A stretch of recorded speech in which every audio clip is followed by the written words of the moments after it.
Grundfos. Vi er en virksomhed, som har eksisteret siden 1944, hvor grundlæggeren Poul Due Jensen startede en virksomhed i sit eget hus. Da han i 1945 modtog en bestilling på en pumpe, kunne han ikke finde en, der virkede tilfredsstillende. Derfor udviklede han selv en automatpumpe, og dette satte i gang i forretningen, og i 1949 fandt den første eksport sted. Her ses den første pumpe, Grisen, som har fået sit navn på formen. Der blev lavet og solgt 26 af denne model. Det var en lille virksomhed, men den voksede med tiden. Og i dag er det en verdensomspændende virksomhed, som ligger nummer 1 i faget. Vi eksporterer alverdens pumper til alle verdensdele og produktionssteder flere steder i Europa, såvel som uden for Europa. Think Innovate. Dette er hvad vi hos Grundfos kalder for vores løfte. Som en af de førende virksomheder inden for pumpeløsninger føler vi et stort ansvar for at ikke kun fremstille fremragende produkter, men også at skåne miljøet så meget som muligt.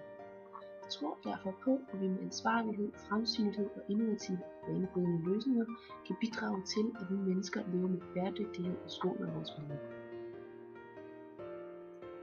Hos Grundfos fremstiller vi en række forskellige pumper, både til hverdagsbrug i hjemmet og til brug i rensningsanlæg og lignende, samt tilbehør som motor- og styringssystem.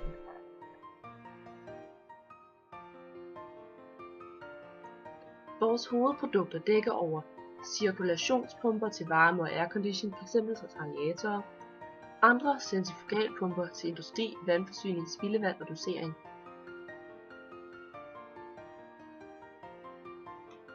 %98% af vores produktion er centrifugalpumper.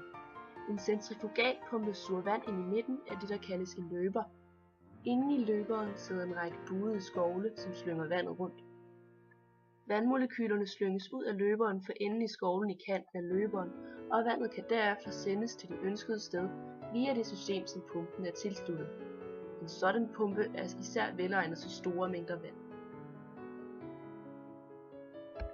De resterende 2% af produktionen er fortrængningspumper. Disse bruges især som doseringspumper, da de flytter et bestemt volumen. Fortrængningspumper findes på tankstationer, hvor brændstofferne doseres. Et stempel trækkes frem og tilbage og støder derved mod pumpehuset. Når stemplet trækkes væk fra huset, løftes en kugle nederst i pumpehuset, og der lukkes vand ind i pumpehuset. Når stemplet rammer pumpehuset, falder den nederste kugle igen, men en kugle af toppen af huset løfter sig nu og lader vandet flyde ud af huset. Grundfos har projekter rundt omkring i verden for at hjælpe med at tilføre vand dertil, hvor der er brug for det, eller fjerne vand der, hvor der er for meget.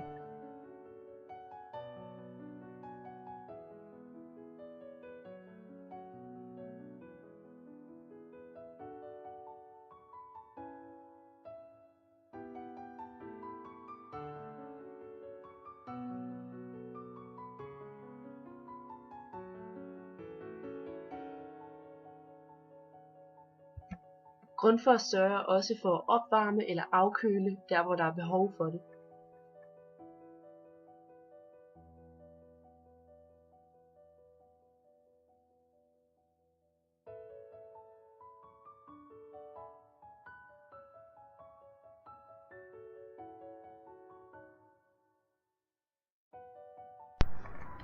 Ved udviklingen af pumpeteknologien har Grundfos bidraget til samfundet, hvor vi er at finde overalt i verden.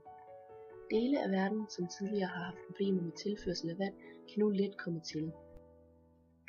På områder, hvor der er store problemer med at få skaffet sig af med vandet, kan lettere komme af med det overflødige vand.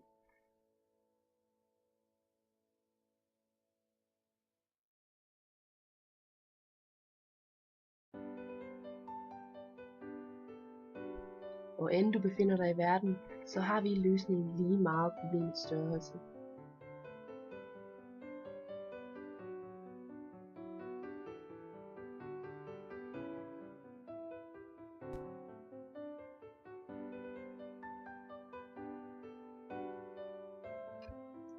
Grundfos er der for dig.